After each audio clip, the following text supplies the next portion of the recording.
Ever feel like you've tried everything for that nagging pain, but nothing seems to work? Absolutely. It can be incredibly frustrating. Yeah, so today we are going to dive deep into the world of advanced pain management techniques used by physical therapists. We're talking way beyond ice and heat. Exactly. Those are just temporary band-aids, right? Yeah. This is about getting to the root of the problem. Exactly. We're talking about long-term relief, empowering you to take control of your pain. So let's dive in. What are some of the most exciting developments in this field that really have you interested? Well, one that's really changing the game is something called myofascial release.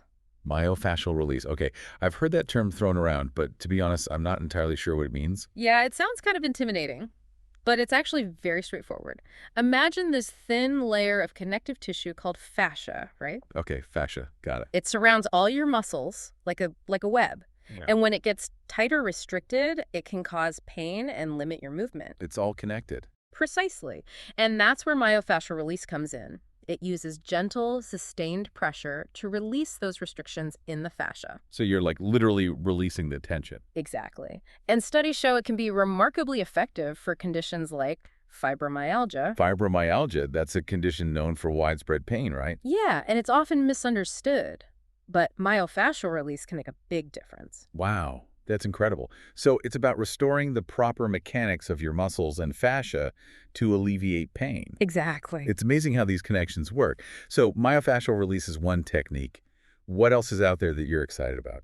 Another one that we're seeing great results with is dry needling. Dry needling. Okay, needles. I'll admit I'm a little squeamish. I get it. It sounds a little scary at first. It does. But it's actually very safe and effective when performed by a trained professional. Okay, so how does it work exactly? Basically, we're targeting those super tight knots in your muscles. You mean like those knots you can feel when you rub your shoulders? Exactly. Those are called trigger points. And what dry needling does is it releases the tension in those trigger points. Interesting. But why needles? Why not just massage them out? Well, sometimes massage isn't enough to reach those really deep trigger points. Dry needling allows us to be much more precise. So it's like you're getting right to the source of the pain. Precisely. I see. So both myofascial release and dry needling focus on relieving muscle tension, but in different ways. Exactly. And the best approach really depends on the individual and their specific needs. That makes sense. Now, we've talked about two really interesting techniques, but what does the research say? Is there evidence to support these approaches? Absolutely. For example, there's growing research on dry needling for chronic back pain and even headaches. Really? Headaches? I wouldn't have thought of that. Yeah. A lot of people don't realize that those tension headaches they get often stem from tight muscles in the neck and shoulders. Oh, wow. Yeah, that makes sense. So by releasing the tension in those muscles, dry needling can provide relief. It's like interrupting those pain signals right at the source. I'm starting to understand how these techniques work on a deeper level.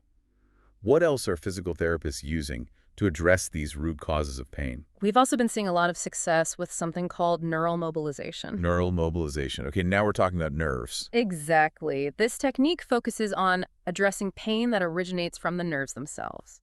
That sounds intense. How does that work? Well, nerves can get compressed or entrapped in various parts of the body, right? Like when you sleep on your arm wrong and it goes numb. Yeah, kind of like that, but it can happen in other areas too, and that can lead to pain, tingling, or numbness. So what neuromobilization does is it uses specific, gentle movements and techniques to free those nerves. Free the nerves. Exactly. We want to restore their normal mobility. It's fascinating how you're working with the intricate systems of our muscles, fascia, and nerves to address pain. It's all connected, and that's what makes this field so interesting. It's amazing how physical therapists are working with these really complex systems in our bodies to get to the root of pain. But I'm curious about technology's role in all this. What about all the new technology? Oh, it's a game changer. Technology is revolutionizing how we approach pain management. Okay, like what's got you excited in the tech world these days? Well, one of the most fascinating areas is virtual reality, VR for pain management. Really? VR. Like the headsets for gaming and stuff. That's not the first thing that pops into my head when I think about managing pain. I know, right? Sounds crazy, but it's showing incredible promise. Okay, I'm listening. Yeah. How does it work? How does VR help with pain? Basically, instead of battling, virtual enemies, imagine being immersed in this really calming, engaging environment. Okay, yeah. Sounds relaxing already. Right, and that's the point. It helps distract you from those pain signals. So it's like tricking your brain in a way. In a way, yeah. It taps into your brain's incredible ability to change and adapt. Neuroplasticity, it's called. Neuroplasticity. Yeah, and it can actually help rewire how your brain responds to pain over time. Wow, that's wild. So it's not just a distraction, it's actually leading to real changes in how the brain processes pain. Exactly. It's really cutting edge stuff. Incredible. So VR is one thing. What other technological advancements are you excited about? Well, we're also seeing remarkable progress in neuromodulation. Neuromodulation. Okay, I'm going to need a little help with that one. What is neuromodulation? Basically, it involves directly altering nerve activity to reduce pain.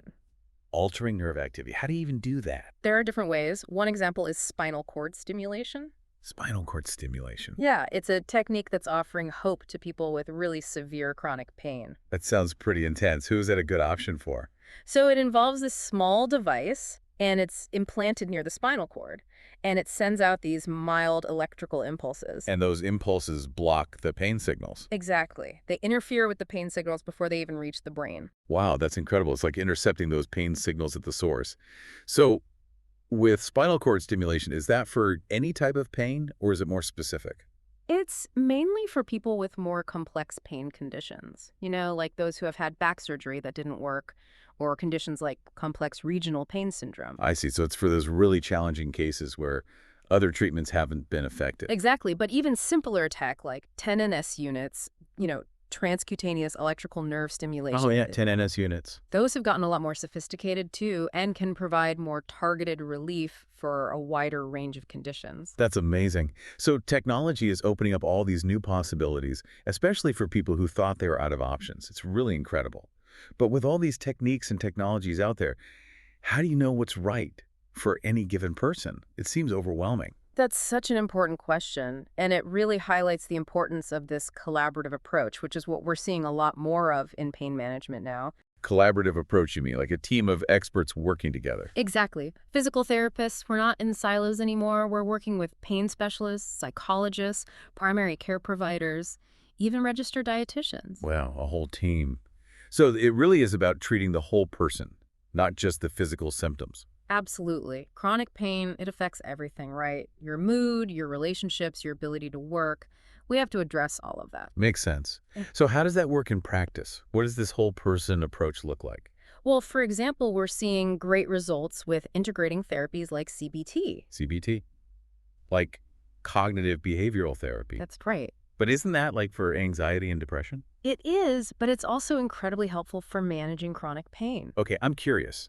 How does CBT help someone with pain? Well, a lot of times people with chronic pain, they get stuck in these negative thought patterns, like catastrophizing. Catastrophizing. You're like, this pain is never going to end. My life is over. Right, those really negative thoughts. Exactly. And those thoughts, they actually make the pain worse. CBT helps people challenge those thoughts and replace them with more balanced ones. So it's about changing your mindset about pain. Exactly. It's also about developing coping mechanisms, relaxation techniques, pacing yourself so you can manage your pain more effectively. So it's really about giving people the tools to take control of their pain. It's not just something they have to passively suffer through. Exactly. And that's where pain neuroscience comes in. Pain neuroscience. Okay, that sounds intimidating. What is that exactly? Don't worry, it's not as complicated as it sounds. It's basically just understanding how pain works. How pain works. I thought pain was just, your body telling you something was wrong. Well, it is, but it's a lot more complex than that. See, pain isn't always a direct reflection of tissue damage. What do you mean? It's like this. Your brain, it's always getting signals from your body, right? Okay, yeah. And sometimes those signals can get misinterpreted or amplified. So like a miscommunication. Exactly. So even if there's no actual injury, your brain might still be interpreting those signals as pain. That's fascinating. So with pain neuroscience, you're basically trying to retrain the brain to interpret those signals differently. Precisely. And once you understand that, once you realize that pain is more than just a physical sensation, it can be incredibly empowering. It's like you're not broken, your brain is just like a little overprotective. Exactly. And when you know that, you can start to manage your pain more effectively. This has been incredibly eye-opening. So much valuable information about pain management. We've covered so much ground today. What would you say is the most important thing for people to take away from this conversation? I think the biggest takeaway is that pain, even chronic pain, doesn't have to control your life. There are so many options, so many paths to relief. Don't give up hope. Keep learning, keep advocating for yourself, and keep working with your healthcare team. Absolutely. Pain doesn't have to be a life sentence. And for those listening who are ready to explore those options, who are ready to find lasting relief, we encourage you to check out Home Healthcare Service Name. They can connect you with skilled physical therapists who are passionate about using these advanced techniques to help people just like you. You can find a link to their website in the description. It's time to take control of your pain and start living your life to the fullest. Thanks for listening, everyone, and a big thank you to our expert for this incredible deep dive into the world of pain management. Until next time.